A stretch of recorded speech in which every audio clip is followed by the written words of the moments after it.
So in this lab, what we're going to talk about is creating scatter plots. So scatter plots are also called scattergrams or scatter diagrams, and they display two values for each case with a mark on the graph, so a little point or a little dot on the graph, right? The x-axis really represents the value for one variable, and the y-axis represents the value for the second variable. So you really do need at least two variables to perform this command. So the first one I'm going to show you is with two variables, and then I'm going to follow up with a third variable.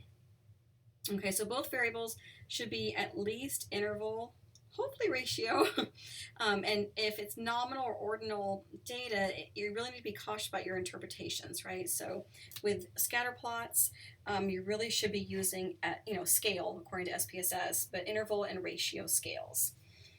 Okay, so the way you do it, so you should have the access to your the height file, right, your .sav, your SPSS file. You go up to graphs and you click on chart builder.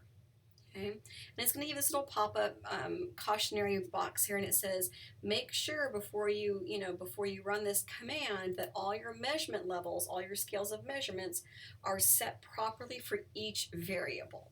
Okay, and I know that it is because if you look up here, you see how height and weight is on the scale. It's got the little ruler, so it's either as an interval or ratio, and then my sex or gender is on this nominal scale. So I know that my scales of measurement are set for my variables.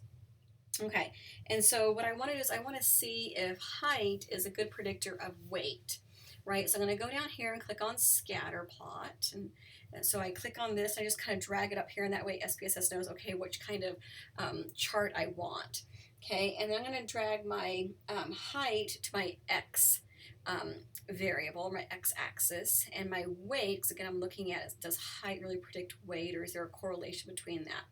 And then I press OK, and it should give me an output window here. And you see all these little scatter plots. And so you kind of tell, yeah, it does. The taller somebody is, usually the more they weigh, because proportionally it works out that way. So for the first screenshot I want is this, right? So just follow my directions exactly, and then send me a screenshot of that, and then you can close it or save it, whatever you want to do. And then the second one I want you to do is I want you to pull in that third variable of sex. So again, you go up to graphs, chart builder. Yes, I make sure that all my variables are correctly put in the scales of measurement. Now for this one, I want sex to be my filter, because I want to filter by gender, right? This whole idea of, okay, does, why isn't it going over? So click it.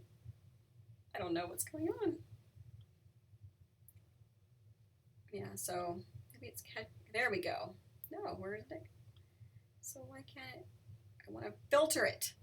Let me run it. I don't think it's capturing it. Well, it says category 1, category 2. That's the only oh, my groups. Sorry. So I want to do grouping, stacking variable, and now I can go over and go sex and set color.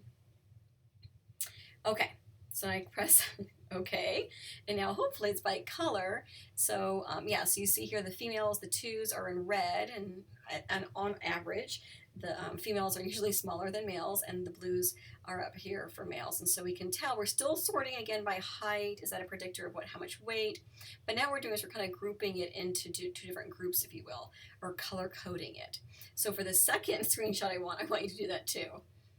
And then save it or close it. Okay, and then you also should have gotten another file for this lab, and this one is salary.save.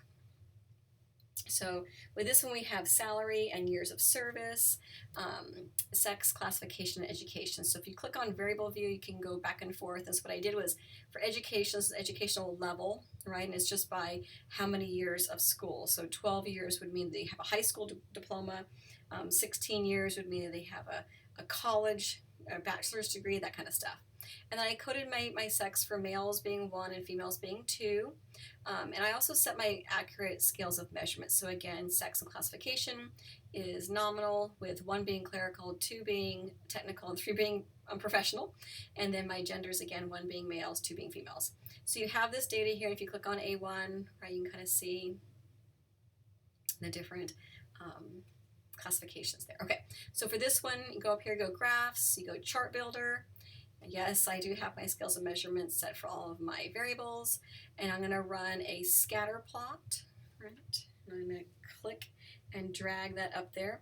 But this one now I'm going to look at, well, is, education level, is that a pretty good predictor of what do you call it, salary, right?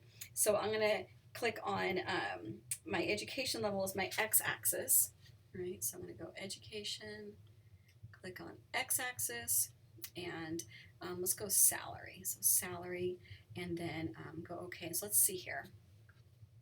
And it should be a positive correlation here. Where's my output? Let's run it again. Yes. Okay. Chart builder, education level, salary.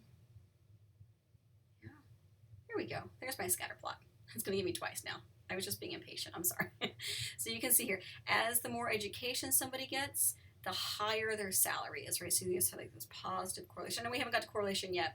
We have a whole chapter on that, but this is just kind of a way to kind of see scatter plots. So this is the other screenshot I want you to send for me.